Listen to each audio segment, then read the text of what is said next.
Phil.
Well, hello, everybody.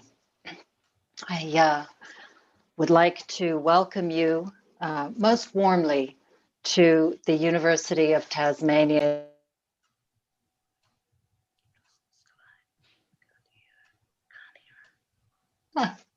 Isn't that funny? Here I am. I'm on mute. It's not usual. My name's Elaine Stratford. I am professor of geography at the University of Tasmania and currently the head of the School of Technology, Environments and Design, in which planning is taught. And I would like to welcome you to the university's Islands of Ideas online public lecture series. And I want to start by welcome to country. As a reflection of this institution's recognition of the deep history and culture of this island, the University of Tasmania wishes to acknowledge the traditional owners, the Palawa people, who are custodians of the land upon which we meet. And I want to pay my respects to elders past, present, and emerging. I'm really honored to be invited to be your host for this next hour. Because many years ago, I was involved in revivifying and rekindling planning education in this state. And it was truly, I think, one of the hallmarks of my contributions to University of Tasmania and to this island state, where planning is so crucially important. And it is just delightful to be here. Island of Ideas is a program that's designed to keep the ideas flowing at a time when we are unable to host live public events in the way that we have in the past. Each year, the university presents hundreds of lectures and forums, seminars and workshops that are free of charge for our students, alumni, and members of the wider community. These are part of the university's role and a crucial part of knowledge sharing. And it's why we are hosting such forums as this today, and to which we again will warmly welcome all of you. Just a few housekeeping notes, if I may. Your microphone, camera, chat function, and raised hand function have all been disabled for the moment, so our speakers are not interrupted. But we do encourage you to ask questions, and this can be done at any time by typing them into the Q&A function you'll see on your screens.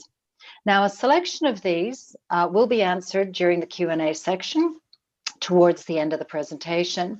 And we have received one question on notice, which we will certainly honor at the end before we have finished. Finally, this lecture is being recorded for later access on our YouTube and SoundCloud channels. So a little bit about today's Abercrombie Lecture. Leslie Patrick Abercrombie, Sir Patrick Abercrombie, as he's known, was born on the 6th of June, 1879, in Ashton upon Mersey in Cheshire. And he was the seventh of 9 children. An incredibly important time to be born, that period of the 19th century, the shoulder of the progressive era. And described as a link between the enlightened amateur of the 19th century and the professional expert of the 20th century, Sir Patrick was, in fact, a pioneer in every sense of the word.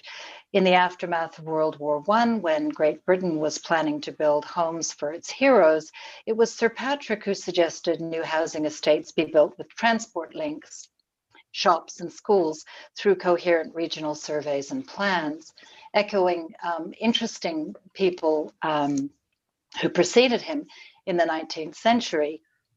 And I think it's noteworthy in that regard that it included some really interesting women like Octavia Hill. He was appointed Leaver Professor of Civic Design at the University of Liverpool in 1915, a position that he held for 20 years.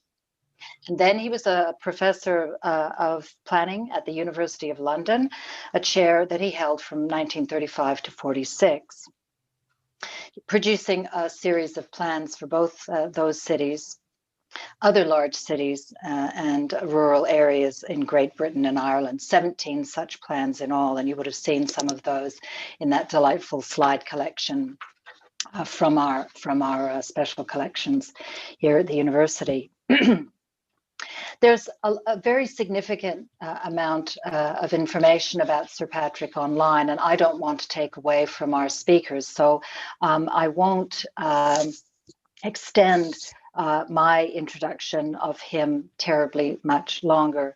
But I do want to say that he was knighted in 1945, made a Chevalier of the Legion d'Honneur in France in 1956, awarded an honorary degree of Doctor of Letters from the London University, and died in his home in Aston, Tyrol in Berkshire in 1957.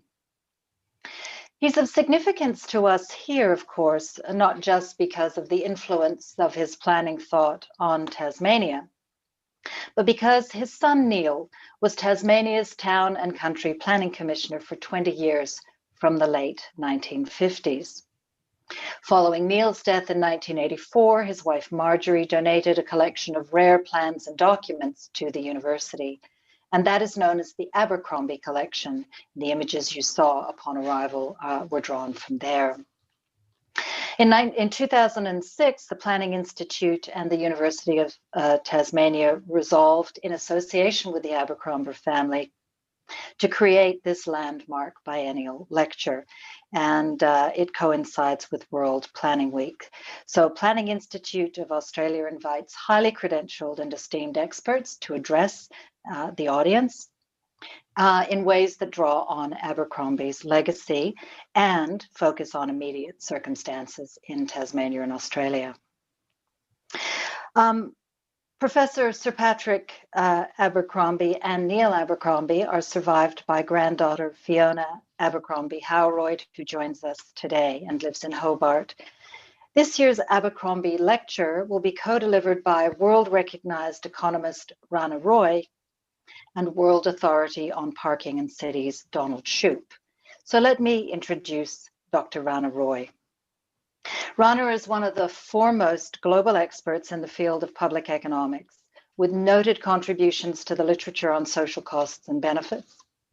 He has served in senior roles in several government agencies, including the Tasmanian Department of Premier and Cabinet, the Australian Productivity Commission, the Australian Department of Prime Minister and Cabinet, the UK Department of Trade and Industry, as the chief economist of the European Commission's think tank on infrastructure, ECIS, and as a board member of Transport for London.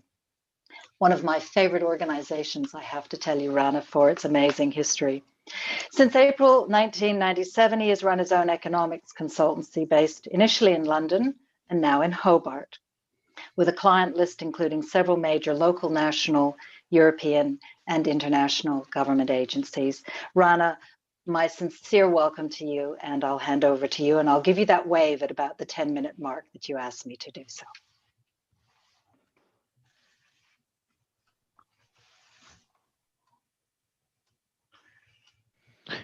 Elaine, thank you. Citizens, welcome.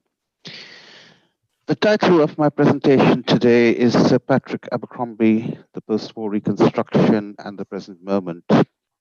Now, as Elaine has already indicated, Sir Patrick had a prolifically productive career spanning many decades. And it is now part of my brief today to assess the overall contribution of his to the world's stock of knowledge. That is a task I leave to those who are younger and better equipped, such as our young professors here, Elaine Stratford and Jason Byrne. Rather, I wish to focus more narrowly on a specific moment and a specific contribution. Abercrombie's contribution, mainly though not exclusively via the two London plans of 1943 and 44, to the post-war reconstruction effort in the UK. And I hope to show that that contribution in that moment, a pivotal moment in world history, is directly and immediately relevant to us today, to our moment.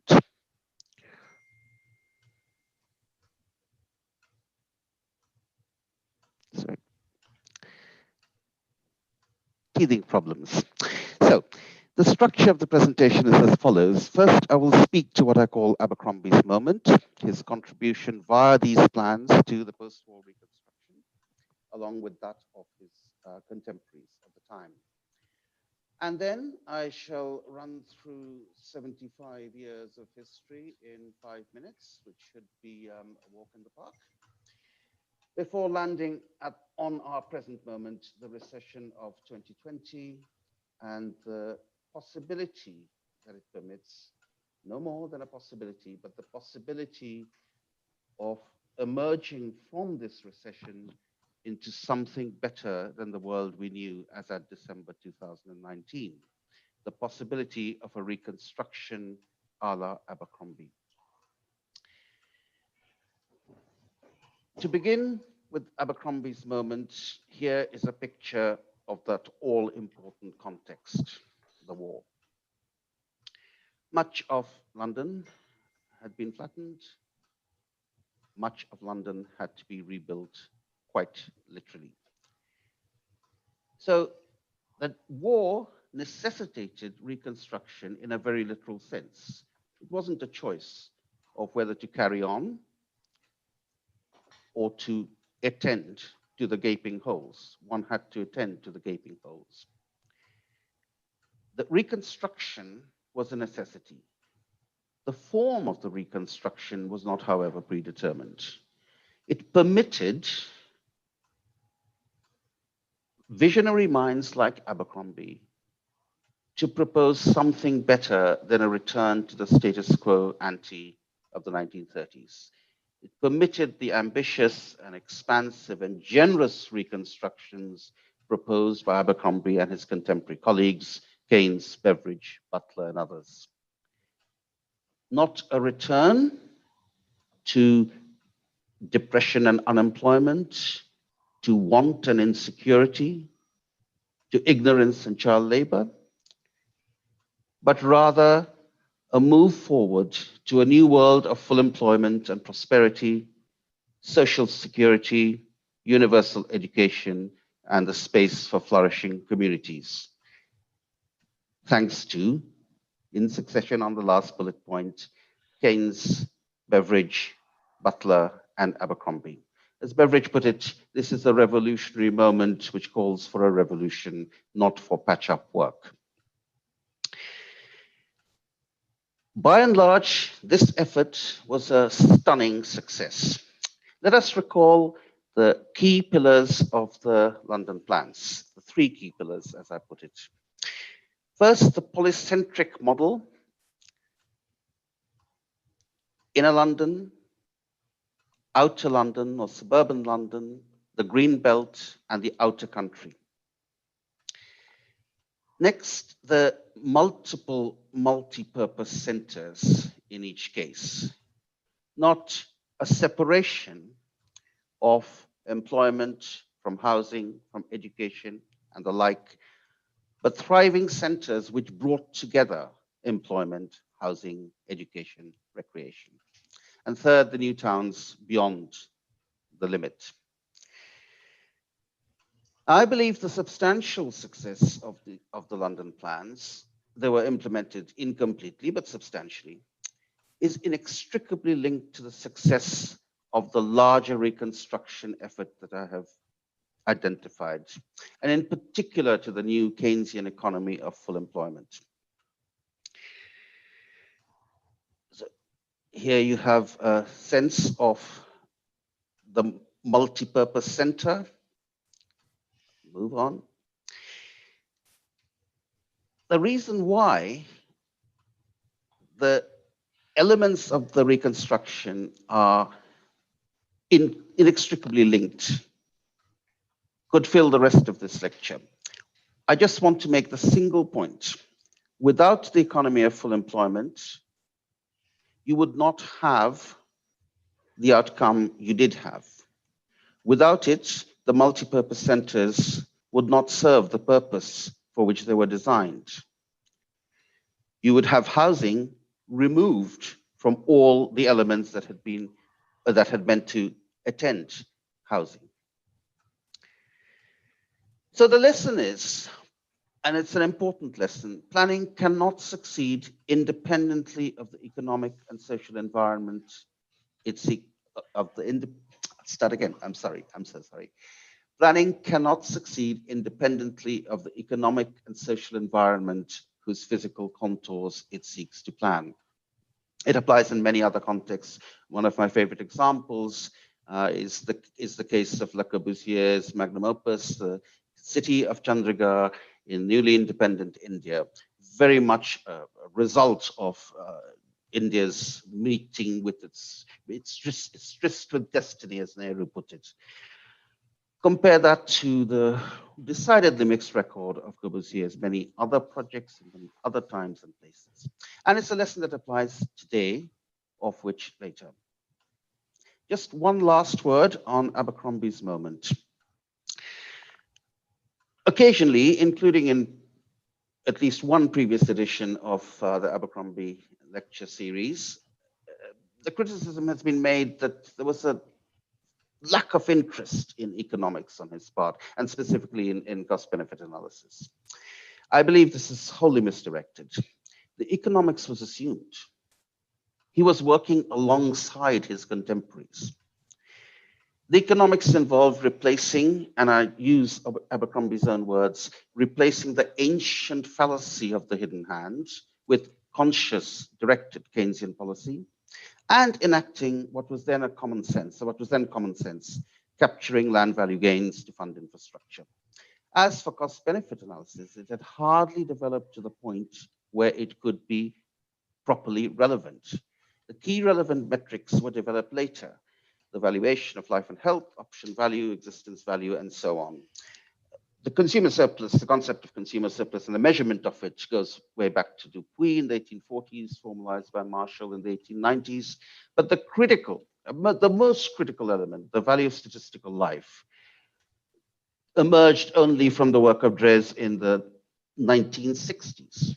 And it is this, the value of statistical life, that, of course, has led governments around the world today to take the measures that they have, because we know that people place a value on life such that occasionally huge subtractions in economic activity and output can be justified. Okay, so moving on, we have 30 years of progress, what the French call the glorious 30. We have ever-rising standards of living and longevity, of housing, health, education, consumption, recreation, but all of this is underpinned by the commitment to full employment. Government-mandated commitment to full employment and written into the founding legislation of the central banks. So we're at 10 minutes. Thank you. Rana, and note here the irrelevance of party politics. This program was carried out by all parties, including the Tory parties, Eisenhower, US, Churchill, Adenauer, Menzies. Here in Australia, in the long era of Robert Menzies, there was no budget surplus, and the aim was to keep full employment, to maintain full employment, which meant under 2%. Spatially, the complement to this was a distribution of the expanding urban population through new suburbs and new towns, and a draining of the pools of poverty in the slums of the old inner cities. In the case of London, we see suburban London, the new towns in Surrey and Kent and the like, and an end to the misery of Wapping. Here in Hobart, we see the growth of our northern suburbs and townships in the north, south, and east, and also, incidentally, an end to the misery of our Wapping. However, all this goes into reverse. Beginning sometime in the 1970s in the United States and at subsequent dates elsewhere, what we see is 40 years of regress. What we have lived through is 45 years, I'm so sorry. What we have lived through is 45 years of regress. The deliberate restoration of mass unemployment, as was foretold in Mikhail Koleski's brilliant 1943 essay, The Political Aspects of Full Employment. Koleski understood the full implications of the Keynesian revolution better than Keynes himself. He understood that full employment, notwithstanding all the benefits it brings, would become intolerable to those who would then lose power. Full employment is good for all, but it involves a change in the relative position of the social classes. It involves an empowerment of the majority, which would finally become intolerable. The result of abandoning that commitment, rewriting the mandates of the central bank and the like, are these: near zero growth, falling real wages, falling per capita incomes, and ultimately falling life expectancy. Stunning. The work of Case and Deaton is very, very critical here. We know that US life expectancy has declined for 3 straight years for the first time in a century between 2014 and 2017. I don't have time to go through the numbers, but the numbers are there. We see negative real income growth for the bottom 50% of the population in the United States for a 37-year period from 1978 to 2015. It is not a case of the rich getting richer faster than the poor. It is a case of the bottom 50% of the population going backwards. Now, the elephant in the room, I hope that is clear on the screen. I've tried to make it as clear as possible, is this grotesque inequality. And we have a figure for it, staggering 50 trillion. It was arrived at in a very, very elegant calculation by Price and Edwards in the recent Rand Corporation working paper. And I would also recommend the commentary by Hanawa and Rolf. The method is simply a counterfactual that we assume that the income distribution of the glorious 30 had continued. If so, the bottom 90% would be better off by 2.4 trillion in 2018, a cumulative sum of 47 trillion by 2018, and 50 trillion by 2020. Spatially, we see a complement to this. We see a return of center and periphery. We see deindustrialization in the periphery, long commutes from the periphery to the center, this time no longer so much for industry, but for the sake of low wage service sector work.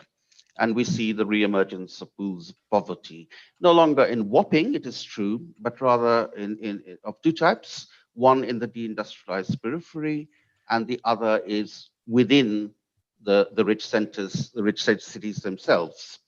Within the borough of Kingston and Chelsea, the richest in the United Kingdom, stands the ruin of Grenfell Tower.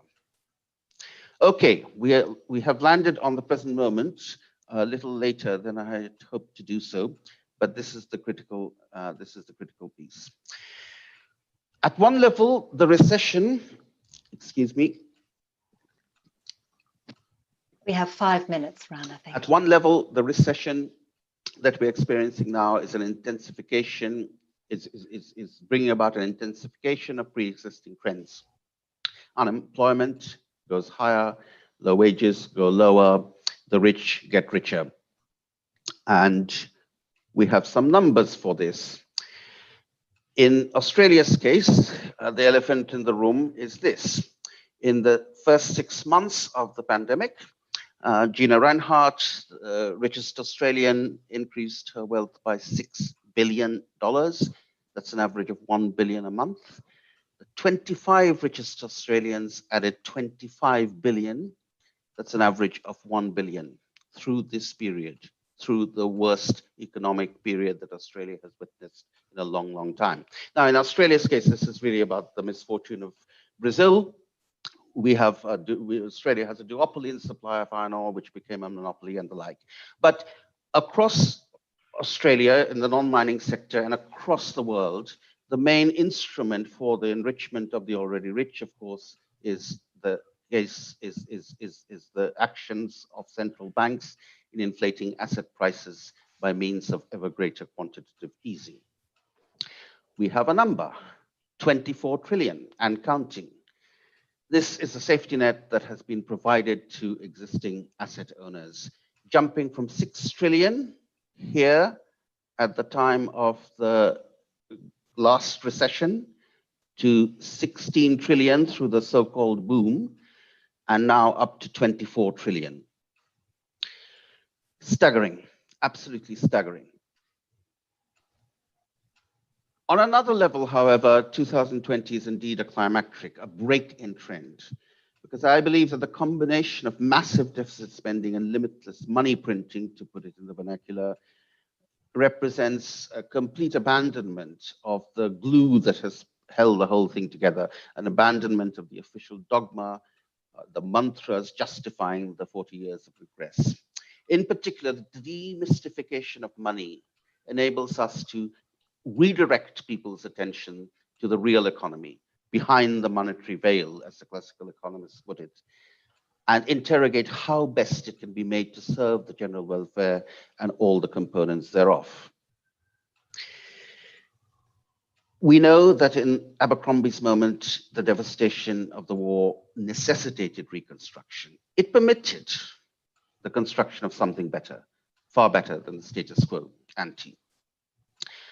In our moment, these dislocations, the mass unemployment, the half-empty CBDs, the boarded up shops, the airplanes in hangars, the cruise ships in the shipbreaking yards will also necessitate reconstruction. Might it also permit the construction of something better?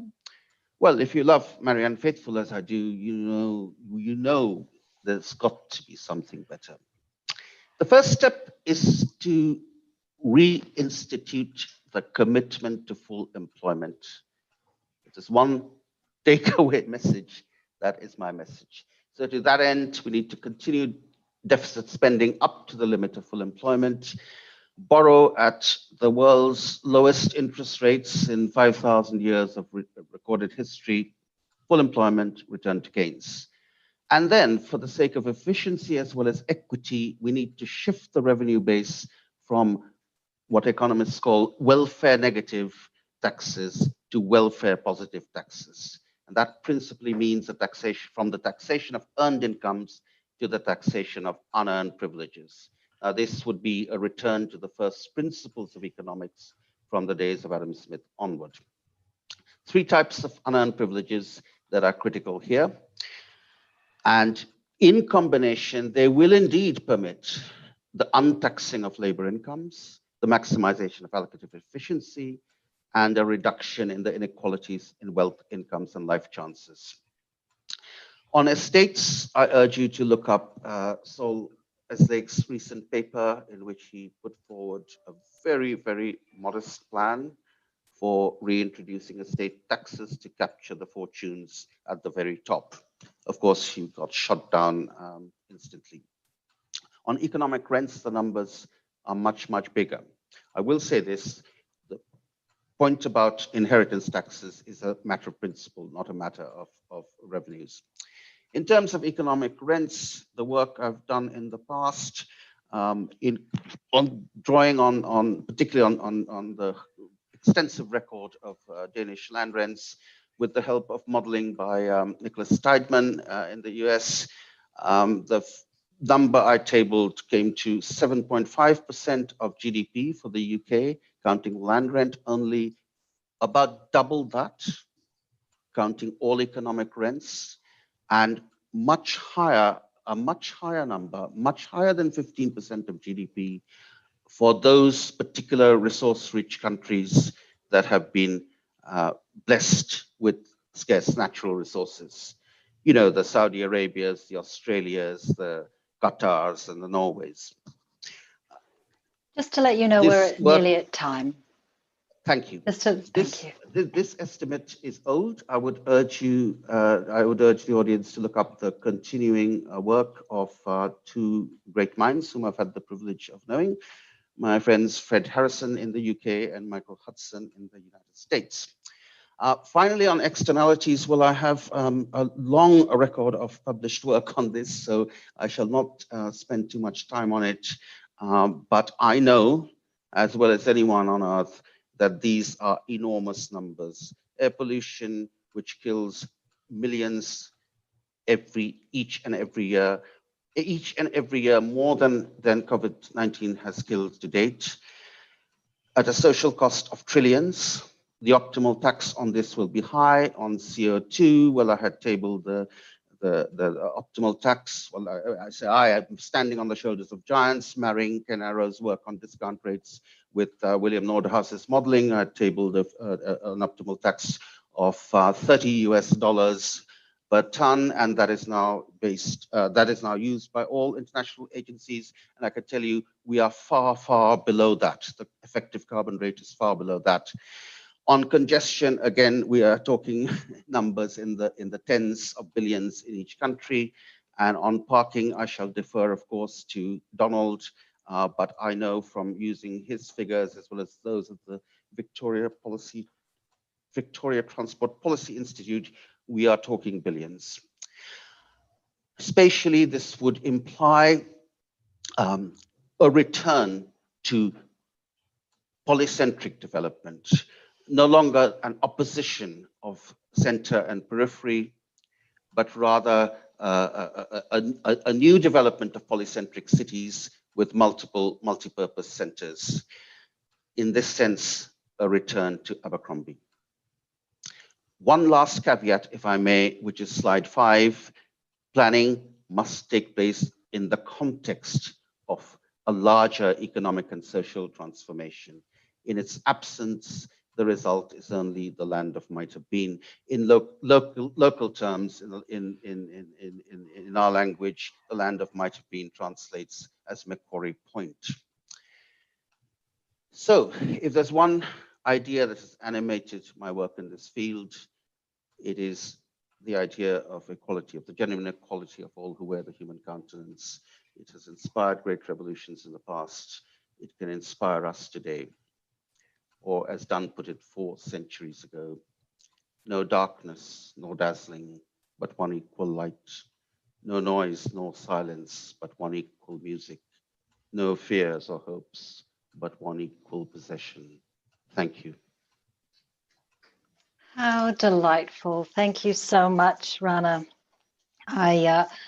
Those figures are really sobering. And I think to end with John Donne is a stroke of genius. No person is an island unto themselves.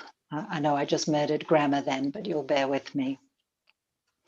Our second lecturer today, joining us from Los Angeles in the United States of America, is Donald Shoup.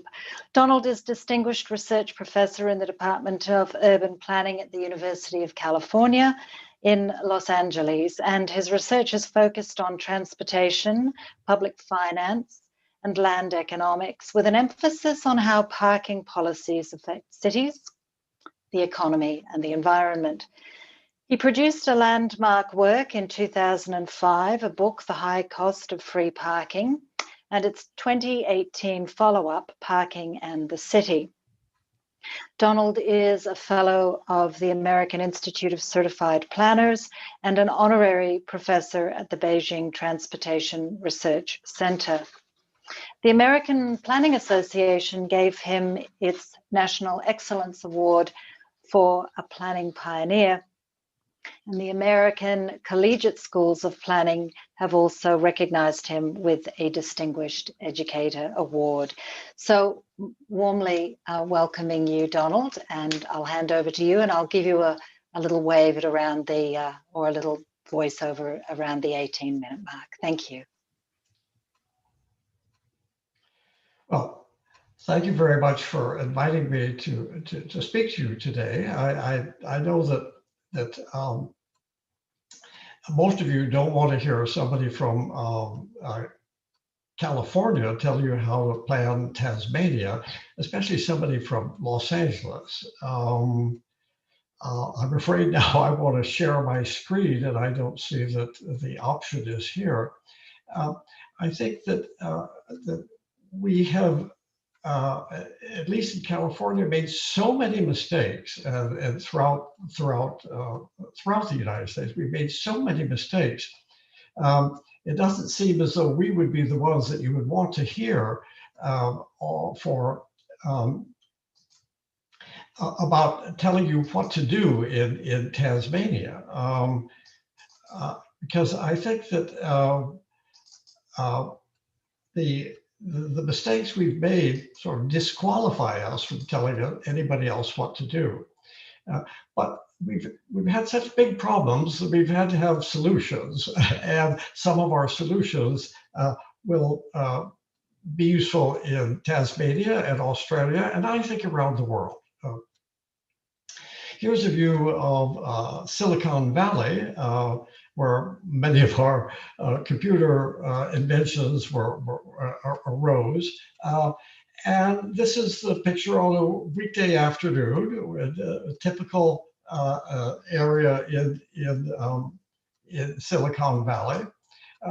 This is what they call a campus, an office campus. The buildings are in the middle of the parking lots, as a logistics expert would tell you, because that minimizes the walking distance between the parked cars and the office buildings. There's a light rail line running across the top of it, but this is not transit-oriented development. And this pattern occurs in so much of the United States because the cities require it, that they won't let anything be built without ample free parking. This development is in San Jose, which is the biggest city in Silicon Valley. And here are the minimum parking requirements for a few land uses. For a restaurant, the parking lot has to be 8 times bigger than the restaurant itself, or the restaurant can't be built. These parking requirements put cities in a straitjacket. Nothing can happen without all the required parking. Hobart also has off-street parking requirements, and they're unusual, mainly in the point that every land use has to have not only the car number of parking spaces in relation to the floor area, and here for private clubs and lodges, the parking lot would have to be 60% larger than the club or the lodge. But in addition is 1 parking space for each employee, presumably so that every employee can drive to work alone. The same parking requirement is for stores, that it has to be, the parking lot has to be, for the building, it has to be 60% bigger than the store, but also you have to have additional parking spaces for each employee. I've never seen any other city that had this feature, that always, for every land use, is plus 1 parking space for each employee. And there are even parking requirements for the afterlife. Everybody wants a lot of people to come to your funeral, I suppose, so we have to have high parking requirements for that. And some of Hobart has this image that the park is overwhelming everything. And we've gotten used to it, that you have to get used to a lot of ugliness in normal life, or you would be quite unhappy all the time. I understand that in Tasmania, you now have a new scheme that's for the whole island, that it will replace the individual cities' parking requirements and everything else in planning. And I looked at the Tasmanian planning scheme, and it also has quite high parking requirements. Say in this case, for a restaurant, it would be that the parking lot has to be twice the size of the restaurant. And this goes on for pages. Somebody has had to say how many parking spaces per something. And I think it's all nonsense. I would recommend the policy recently adopted by a nearby island nation, New Zealand, which is now prohibits any city from requiring off-street parking except for disabled persons. That is, all of these pages of parking requirements have to be scrapped and replaced by a requirement for parking for disabled people. And the reason I think New Zealand and other places are getting skeptical of parking requirements is that the planners really don't know how many parking spaces to require. It seems sort of simple if you could relate it to the number of people, the barber and the person in the barber chair, there are distinctions on gender that are hard to understand, but it's almost always one space per person, except for religious uses. And even then there's a gender bias. But when you get away from people, you have to have some other basis for the parking requirement, or when you get away from that, the planners have to be very inventive. And it has to be for something, and planners are told that we need a parking requirement, they have to come up with something. Well, the problem is that people who set minimum parking requirements, including people in Tasmania, don't know a lot about the basic items. They don't know how much a parking spaces cost. And I suppose none of you know how much a parking space costs, because it depends on the geology of the soil, the geometry of the site, whether it's above ground or below ground. But the most recent parking spaces on the UCLA campus cost $84,000 a piece. So really, should the required parking be independent of how much the spaces cost? And they don't know how much the parking spaces add to the value of buildings, or how it affects the cost of everything else, because the cost of the parking has to be paid by somebody. Just because the driver doesn't pay for it doesn't mean it goes away. It gets shifted into the cost of everything else. Or how do the parking requirements affect what the world looks like, or how much traffic congestion, air pollution we have, and CO2 emissions that we have to worry about now. So I think the people who set these parking requirements, they've got no training in how to set a parking requirement, because the planners know nothing to teach them.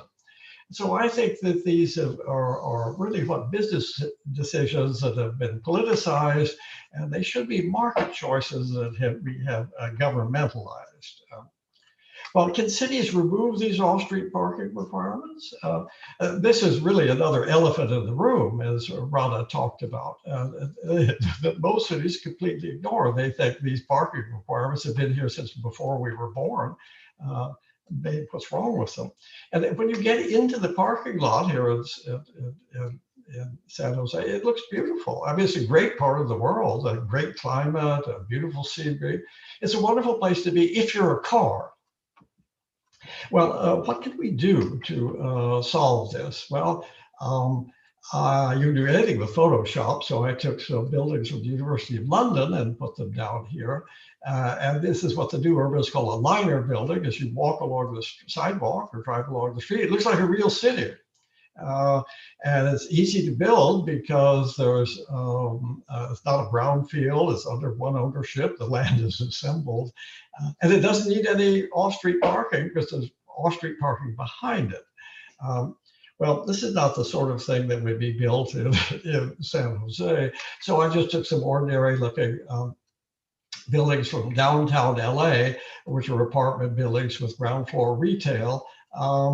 And if it worked out, if the land would be worth much more if you could build these 6-story buildings on them, then you could just build some more.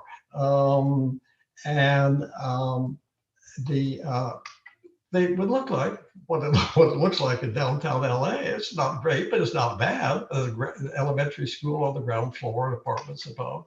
And you could just keep on going. If the city gets out of the way, if they stop requiring all that parking, if the Cisco systems, the owner of all of this, could start charging for the off-street parking, and we start charging market prices for the on-the-street parking, then there would be fewer cars per person, and there many more people would walk to work.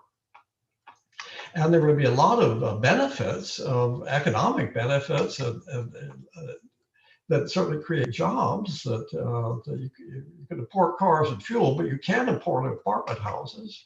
And housing is incredibly expensive in San Jose, so it would be nice to have more of it. And the commutes are terrible, the traffic congestion is awful. So we would be spending less on cars and fuel, and we'd have less air pollution. And we have to have all the new technology that and Australia is a leader in developing much of this technology for paying for parking. And of course, it would slow climate change, just as minimum parking requirements accelerate climate change. So I recommend 3 reforms that would make this Photoshop possible. It shows the right price for curb parking. It would capture the value of land, as Rana was talking about. This is government-owned land is now given away free. We start charging the market price for that, so that there'll be 1 or 2 open spaces on each block. Some cities call performance-based pricing or dynamic pricing. And then to make this politically popular, cities establish parking benefit districts to spend the meter revenue right where it is generated. So if the money goes into a parking meter, it comes out the other side and it fixes the sidewalks and it cleans the streets. Some cities give Wi-Fi to everybody in the metered area because the land value is so high, it can generate a lot of income for a lot of benefits. And if you could see the benefits, that if we have parking meters, we will get all these benefits, then people will understand the benefits of it. And then you could get rid of the off-street parking requirements, and that would make it much easier to have this infill housing. So these demand-based parking prices, they have to adjust over time. If demand changes over time, the parking prices have to change to aiming for an 85% occupancy rate, which is the lowest price the city could charge and still have available spaces on every block. The park is well used, it's 85% occupied, but is readily available. I mean, you can't do anything better than that. And then we'll see that we don't need these off-street parking requirements because the on-street parking is working well. And it's a lot better to have to pay for parking than to find no on-street parking. So where you have to drive around and around hunting for a space. So there would be this is the image that San Francisco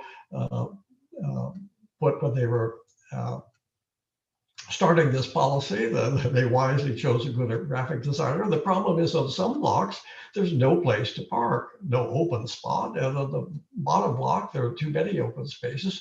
So if you nudge up the price on the top block and nudge it down on the bottom block, you'll get this. And this is what the cities ought to look like. Wherever you drive, you'll find 1 or 2 open spaces, which is very different from what we have now because there's so many people driving around hunting for parking. You've all done it yourself, so you know what it looks like. Here's studies done since 1927 on 4 continents and something like 18 cities, 2 of them in Australia. And in downtown areas where the traffic was congested and all the streets spaces were occupied, about 1/3 of the cars were driving around hunting for parking. And that's not real travel because you've already gotten to where you're going. You're already there and you're just driving around. It's unwanted travel. And it seems so unfair. You try to follow behind the person ahead of you, dropping back so that there's an open space that opens up, that the guy ahead of you won't get it. And sometimes when you go by, you see a car pull out just after you left. So it really seems you're getting a bad deal. So to make the prices popular, some cities have these parking benefit districts. Here on the meter, it says, well, what does the money go for? To clean up the alleys, to make this place clean and safe. Just the opposite of what most people think of as a parking meter now, is that the money might as well be spent given to the United Nations or the war in Iraq or sending it to Mars. It just has no political salience to the people who are paying for the parking. And it makes it seem as though planners have a war on cars, that we disapprove of cars, which is not really true. So Pasadena is a perfect example of this. It was a commercial skid row. It had been a wonderful shopping center in the 1920s, but it decayed over the years because it had almost no off-street parking. And people thought it would be very difficult to bring it back. But here's what it is now. It is one of the most popular places to go in Southern California now. 30,000 people on a typical weekend just wander around enjoying the environment. All those sidewalks, all those street trees, and all that historic street furniture, that's all paid for by the parking meters.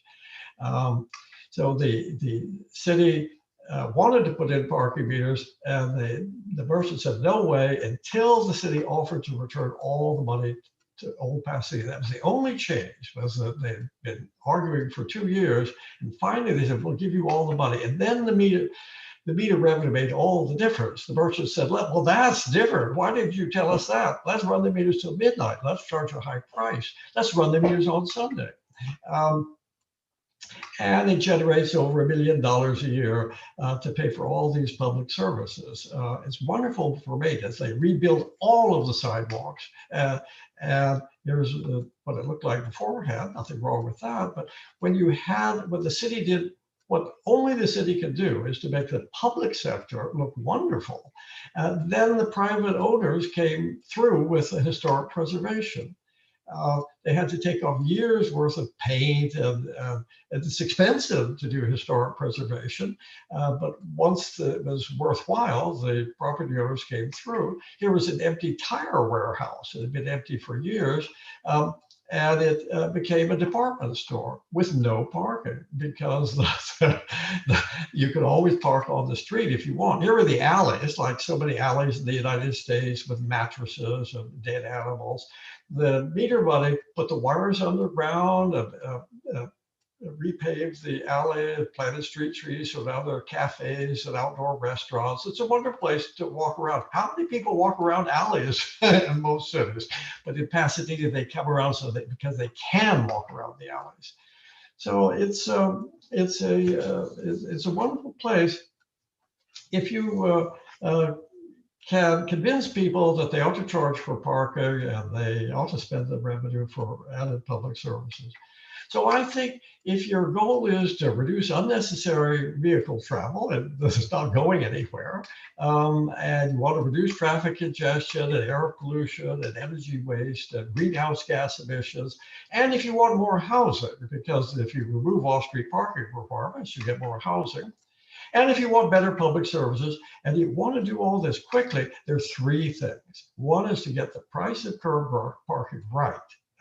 Right meaning the price that yields 1 or 2 open spaces on every block. And you want to spend the revenue on local public services. It could be whatever the neighborhood wants. If they wanted daycare centers, if they wanted free Wi-Fi, some cities give free transit passes to everybody who works in the metered area, paid for by the parking meter. So people who drive to the area pay for commuters who take the bus to the area. And then you could remove the off-street parking requirements. Well, what do we do with all the cars? Donald, just to let you know, we've got a couple more minutes. Thank you. I'm just nearly finished. Here's a sculpture in France called long-term parking. We could every city could have these. And what do we do with all the parking garages that we won't use, these gigantic places? Well, here's one that I recommend for almost any conference, is that the attendees could have their pictures taken from behind. Well, I think there's no better way to end a lecture on planning for parking than to quote Jane Jacobs. I don't think we are making gifts to the future when it comes to our parking policies. And we're not repaying what we received from the past, but it is possible. I think that if we change our parking policies, we will get a lot of benefits, unless General Motors is working on a new kind of parking reform that I think might solve the whole problem for any city.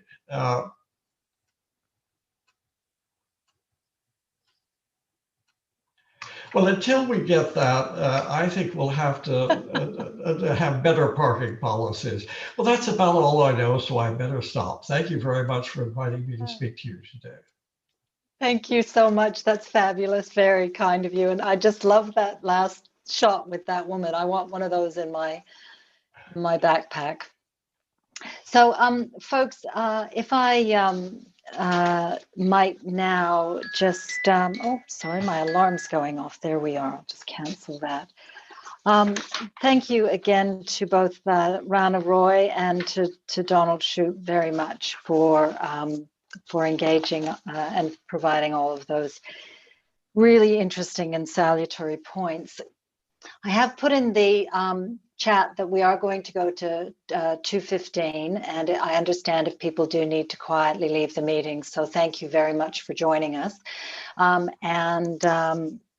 going to now open it. I've got some questions here for folks. So Rana, the first question is to you from a colleague here at the University of Tasmania. Do you think that if the inflation target was higher, say 5 to 7%, it would reduce inequality and promote full employment? And what would be the negatives of a higher inflation target, if any? Thank you. Can you see me? Yes, I can. You can. Okay. My screen isn't telling me what other people are seeing, but we'll proceed. I think that the idea of a higher inflation target is not so much wrong as the wrong way around. The results of what I was proposing would in fact be a reflation of the economy. We would escape negative inflation and the like. But the thing to understand is that it needs to follow from full employment. At the moment, the multi-trillion-dollar program of quantitative easing goes into primarily the non-fiscal channel, therefore the non-GDP channel. Some of it comes through, but basically it inflates asset prices. So yes, money printing does lead to inflation, but it leads to inflation of asset prices, not through the GDP channel into a reflation of the products of people's labor. So I think that although I don't object to the line of thinking which suggests a higher inflation target, I do think it is looking at it the wrong way around. The aim should be to reinstitute the commitment to full employment. Thank you. We have another question, and I'll read this out. Donald, this is for you. Donald is right. Setting minimum parking requirements does equate to politicization. But the reason this is the case is because after the developments are built, the electorate hammers politicians about the costs and lack of availability and the inconvenience of available parking, let alone bottlenecks in road and highway capacity. And the question after that observation is, do you have any tips on how we can equip our politicians to have guts and hold steady in the face of these criticisms if they can be among the loudest that people take up in the lead up to elections? Well, I agree that the political incentive for parking requirements is that the city councilors don't want anybody coming at them and saying, how did you let this happen? How did you let this building be built with not enough parking? And now the street is just overwhelmed with parked cars. And the people who are already parking on the street find it harder to find a space if there's a new building without a lot of parking. So I think the key is to charge the right price for curb parking so that a new building, regardless of how many parking spaces it has or doesn't have, will not affect the occupancy of on-street parking. Nobody can say that this is a disaster because people are driving around hunting for parking and there's just not enough parking. And I think that that's one reason why the city councilors seem to be able to hide the cost of parking in the cost of housing and the cost of everything we buy. Everything you buy, a little bit of the payment gets siphoned off to pay for the free parking. So in trying to avoid paying for our own parking, we end up paying for everybody else's parking. That we're not really subsidizing people, we're subsidizing cars. So I think the way to get around this is to dedicate the meter money in the meter streets, like in old Pasadena, that they wanted off-street parking in Old Pasadena. They thought that would solve the problem. They had free on-street parking, and the merchants and their employees all parked on the street and moved their cars every 2 hours, and complained that there wasn't any parking for their customers. So they needed off-street parking. So the city turned it upside down by saying that we're going to charge for on-street parking, and spend the meter revenue right where you would like to see it spent. So I think these are three linked reforms I'm talking about. Either one alone, say like removing off-street parking reforms alone, is not a good idea. But if you combine it with charging the right price for curb parking so that the curb is performing properly, and spending the money in the metered area, then people will see that this will benefit me. You don't have to sort of aim for any greater good. You just have to show people the money. So I think that you're right that the questioner was right, is that the city councilors are the ones who have to be persuaded to offer these parking benefit districts. If they just say no neighborhood gets a parking benefit district unless they ask for it. So I think really the fault is not offering people the option of charging for on-street parking and spending the meter revenue in your neighborhood.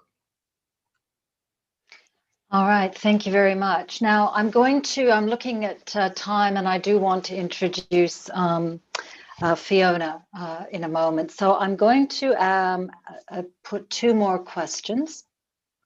And I'm quite happy for either of you to answer these, or it might be that you'd like to take them in turn, and if you could keep your answers relatively brief. The first question is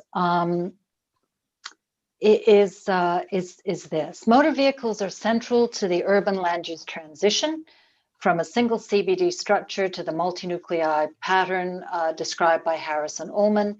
Is it not time for planners to accept that trucks, service vehicles, and personal cars are here to stay as essential elements of modern post-industrial service-based societies?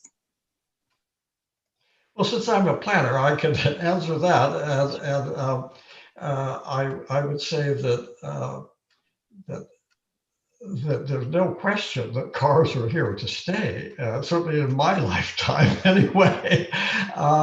But I think we way overuse them, and we way overuse the cars because, at least in the United States, 99% of all automobile trips end up in a free parking space. So that's not a free market. A market solution would be that people who use parking pay for what they get. Would you want anything else in the economy managed the way we manage the extremely valuable land of curb parking? Would you like to see electricity distributed that way, or water, or health, or anything else? We ought to pull curb parking and parking in general into the market economy. And I think then that people can make rational choices. And if we combine that with, as Rana said, with congestion pricing on the freeways, that's another thing that's free to cars.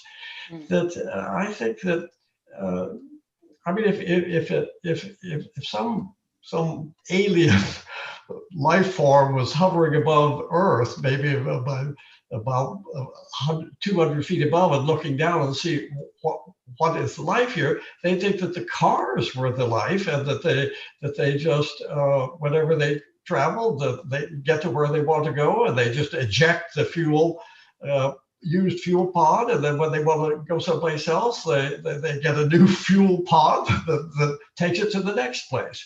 So I think that we've completely short-circuited the market when it comes to parking and roads. And Rana, if I may, I'll actually turn I'm going to join two questions now into one. And my apologies to those of you whose questions I haven't been able to get to. I do But feel free to send them again, and Jason and Byrne and I will send them on to Rana and to Donald. So I want to combine these two questions. One of them is, do you have hope that something better than the grotesque inequality will eventuate? So Rana, you spoke about these grotesque inequalities, and the person is asking, do you have hope that something better will eventuate? And will vested interests allow that? And I want to combine that with another question, which is your thoughts on how climate change factors into these, into the kinds of ideas we've discussed today. Climate change has been described as one of the biggest challenges of our time, rapidly growing inequity, some would say gross inequity, rendering many of our cities uninhabitable.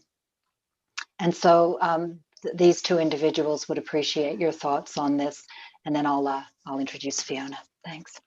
The answer to the first question is very, very simple. Yes, I am an optimist. I was born an optimist. I will die an optimist. The answer to the second question probably can't be delivered in the time allowed. I mean, obviously, tackling climate change through my preferred method, which is the optimal tax. But I accept that trading systems can also work. They will not work as well as the optimal tax. Is a critical part of what we need to tackle the crisis. Could I just make one point that's really essential? All of it is linked. All of it is linked. When I was on the Board of Transport for London, driving through congestion pricing, it was intimately linked to the spending of revenues and spending of other revenues to my work on securing investment for the London Underground modernization, Crossrail, and so on. Right? We do not impose these new taxes without untaxing the bad things, right? Okay, without well, at the moment we are taxing the good things. We have to untax them at the same time as work the new revenues. Similarly, I have not talked about the examples of success. There are brilliant examples of success in Singapore and Hong Kong and the like. I mean, Hong Kong used the revenues from the leasing of land under public ownership, all land under public ownership, to untax labor. Right? I'm not recommending an increase in the size of the government. Absolutely not. In this proposal, we would get a reduction in the size of government. Thank you. All right, thank you very much. Well, look, just a very great deal of food for thought. And I must say, as someone who's spent the last 25 years of her academic life trying to ask the question, as we live in place and as we move over the life course, how do we come to flourish in place and on the move? I find your observations and your scholarship to be, provocative and evocative, and it reminds me that these remain perennial challenges and opportunities for us as people in universities, for our colleagues in practice, and colleagues across the private, the public, and the non-government sectors. So thank you so much. Now, I would like now, and it gives me real pleasure, to introduce Fiona Abercrombie Howroyd. Fiona, as I mentioned at the start, is Sir Patrick's granddaughter. She is an experienced director with significant expertise in public policy and a planning career of her own. And it will be Fiona who delivers the vote of thanks. Fiona's camera has been playing up, so I'm not sure whether we will see her as well as hear her. But over to you, Fiona, and then I'll close off when you've finished. Hello, and thank you, Elaine, for your warm welcome. I just want to make a few quick comments and words of thanks about today, where we've sought to blend theory, practice, history, and today's circumstances. And what we've wanted to do is to influence and inspire. I'm reminded of my words in 2006 at the first biennial lecture, where I observed that it was unlikely that we'd ever have an opportunity to consider the meta-narratives of urban planning as my grandfather had in post-war Reconstruction. But here we are in the year of a pandemic, where the norms have been thrown out the window, and we have an opportunity to consider our life and future from a different base. So times of seismic change, and a collaboration at this time has been particularly profound for me. We've had the most extraordinary contributions from the University of Tasmania this year.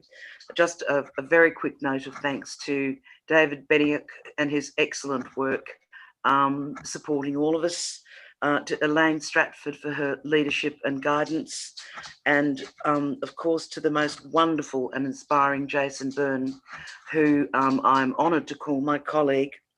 I'd like to thank the Planning Institute of Australia for their suggestion of Donald Shoup. I think the two speakers today have delivered delightful segues to each other. Donald from LA, thank you so much. It's been a wonderful presentation, very much appreciated. Rana, this is our third collaboration of a local, state and international nature and significance. And I think it's our most significant and profound. I just don't have enough words to thank you for your inspiration. This goes back many years to 2001 when we first met in London. Just as a final note, I'm very confident that the Abercrombie Lecture this year will lead to, I hope, lots of further discussions, and we encourage that. We would like to see an ongoing dialogue on the matters that Rana and Donald have raised. So on behalf of my family, I wish to thank you all for participating, observing, speaking, and inspiring. Thank you, Elaine.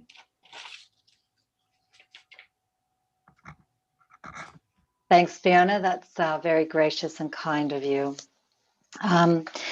So thanks very much to all of you for joining us. This afternoon's talk will be available soon as a video and podcast via the Island of Ideas website, now on your screens. And the series continues with upcoming online public lectures and forums that are also listed there on your screen. And I'd strongly encourage you to continue the discussion by registering for these talks. The university personnel, colleagues, and our community here is really looking forward to continuing the ideas, the debate, and the discussion for and from Tasmania. So Rana, sincere thanks. Donald, sincere thanks. Fiona, Jason, David, and Belinda, very warm thanks to you and to UTAS events personnel for looking after us so well today. Stay safe and well, everyone, and we will see you